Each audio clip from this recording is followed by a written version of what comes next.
Ito yung Adidas store mga amigo na sobrang lawak. Ulit-ulit na ako naman dito eh. Kasi maganda ko rito, pwede ka tumambay sa gilid. Ayan o. Oh. Habang nagpi-fitting or nagsusukat yung kasama ko, pwede ka tumambay dyan. Oh. Ang ganda ng mga upuan. Pwede kang gumanon dito. Oh. Diba?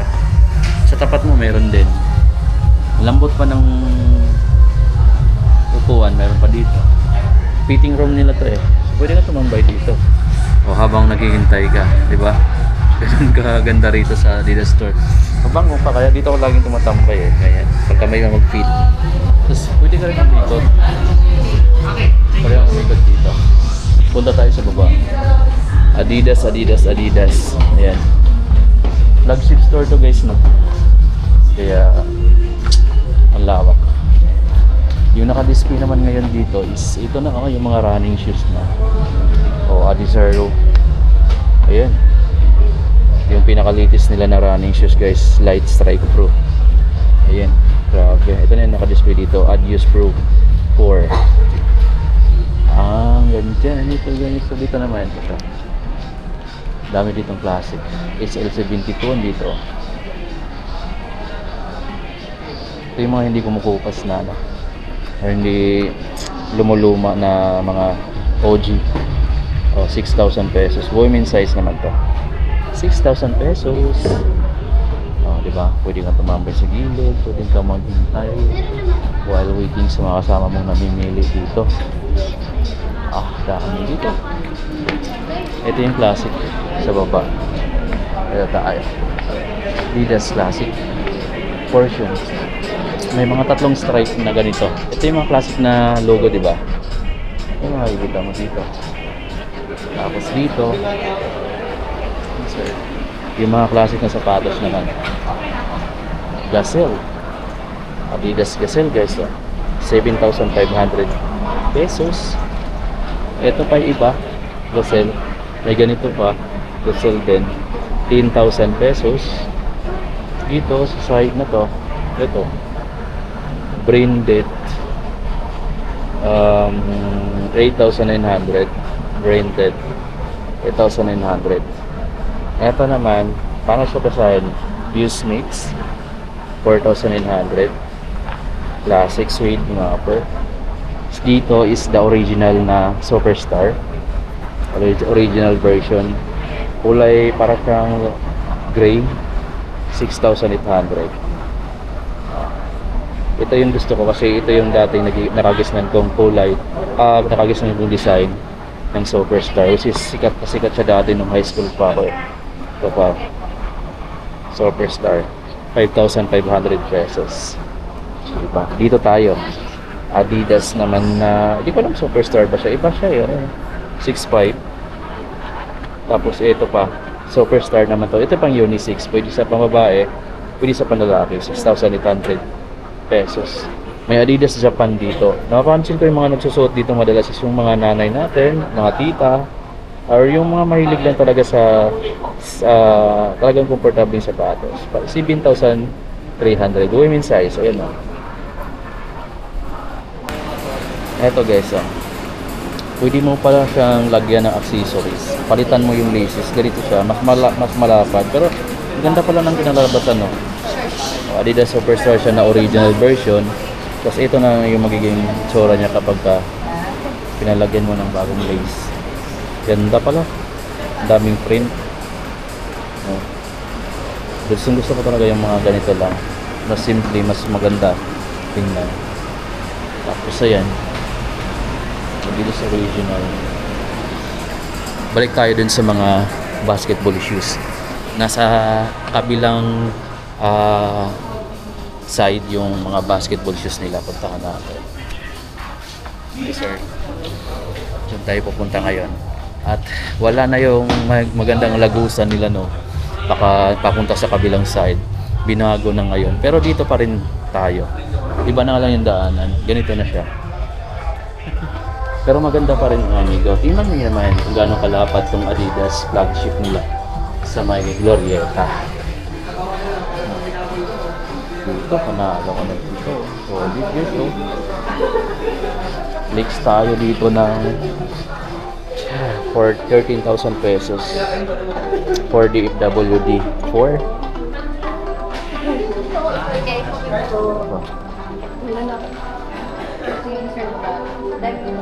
Ayan tayo. Adizero, Boston 12. 8,000 pesos. Boston 12 ulit. 8,000 pesos. Ay, 8,000 pesos. Pang hiking guys. Ang pangalan nito T-Rex Trailmaker 2 GTX 6800 Continental. Ayan. Punta tayo sa basketball shoes naman. Dito naman sa side na to. Sa harap lang natin. Basketball shoes naman tayo. Eto, portion ng basketball shoes is maliit lang. Ayan, may namimili pa. Pakita ko yung dalawang Anthony Edward dito na colorway. 8,000 pesos. A1 low. 8,000 pesos. Ito naman yung isang kulay niya na parang rainbow din. 8,000 pesos. Ito naman yung maraming kulay. So, ayan. Sa Adidas. Ito yung parang bagong kulay ng Anthony Edward. Parang pink. Yan, 8,000 pesos. Pink na yung kulay niya. Nung nakaraan mga amigos, may nag-comment sa akin, pakita ko daw yung mga soccer or mga football na dry, nila, na mga easy dry. Ito yata, ganito ba yung tinutukoy niyo mga amigo? Ayan, 3.8 dito. 3.8. Wala namang discount sa ganyan. Meron pang iba dyan, maraming kulay niyan, maraming design. May ganito pa 3.8 din Mayroon siyang ganitong design. May ano siya. Parang ito sweater to 5,000 pesos. US size. Ito pa mga gandang kulay ito. Ayan yung mga football na t-shirt. Football ba to? 3,800. Ganda. Dito tayo sa sa basketball shoes kasi yun naman talaga yung lagi. Ito may maganda pala dito bago to. Ano na to? Nova Infinity. Ayan guys kakaiba na rin dito yung tsura niya Then 7,500 pesos yung SRP. Maliban sa kulay black, ito pa brown. Paganda na guys. Saka napansin ko mas pina-lightweight. Nova Infinity naman to. Yan yung design niya. Nova Infinity. Ganda naman ang sapatos na to. Guys mas lightweight na siya kahit bulky tingnan. Ito pa. Siyempre yung volume 9 nandito na. 9,500. Ito yung isa, 9,500. Ganda talaga ng kulay nito. Ito pa. 7,500 on issue 6. Ito naman yung collaboration. Vipista. Dim 9. 9,500. Mas lightweight. Dito ko lang nakikita yung kulay na to, na Vipista. I'm not sure lang kung available na rin sa ibang store. Then, or sa ibang, yung mga reseller nila. 7,500 naman to. Yun lang yung nakita ko dito Yung volume 8 is nandito pa rin pero dating kulay pa to 9,500. Ito pala pinakalitis na kulay pala na nakita ko. Ngayon ko lang nakahawakan tong ganitong kulay. Kasi actually nakita ko lagi is ito tsaka ito, which is bago-bago lang din nalabas. Pero mayroon na siya ditong green. So tatlo na yung available na kulay dito sa volume 9. Ganda. Nagaganda na ako sa painting dito Ganda Tapos dito tayo sa kabilang side. Solid na mga sneaker, mga basketball shoes niya. May napansin pala ako dito sa Anthony Edward, maliban sa kulay niya na bago. Ito pala tingnan nyo naman guys kung gaano siya kaganda. Grabe, sobrang glossy niya na parang nagre-reflect parang rainbow. Sigurado ako pagka sinuot mo to sa court, maraming masisilawan kasi ang silaw, tingnan sakit sa mata. Pero ang ganda. Ito yung ilalim. Iba yung design niya dito kumpara dun sa mga naunang labas Mas clean na siya dito. Hindi tulad ng mga nauna na medyo malalim yung dito. Dito na. Tapos ang print niya dito, ayun Anthony Edward, August 5, 2001, Atlanta, Georgia, US. Mas ganda, Diba? Tapos ito, pink naman yung tatlong stripe. Ito lang siya guys.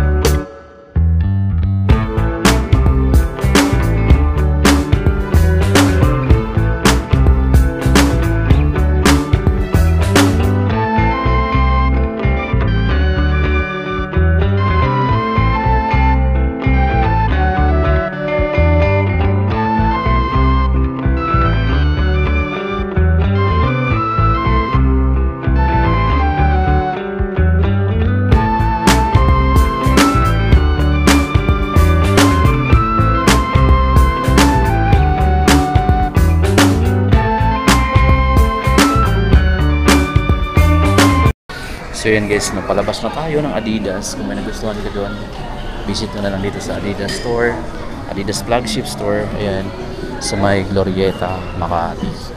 So kakalabas lang natin yun mga amigo, sobrang dami. May mga latest release din sila, tulad ng mga basketball shoes. Latest release na colorway ng Anthony Edward, volume 9, mayroon na rin silang latest colorway. Tsaka yung Infinity, yung kay Kobe yata yun. So may latest na sila doon na kulay, dalawa, brown, black.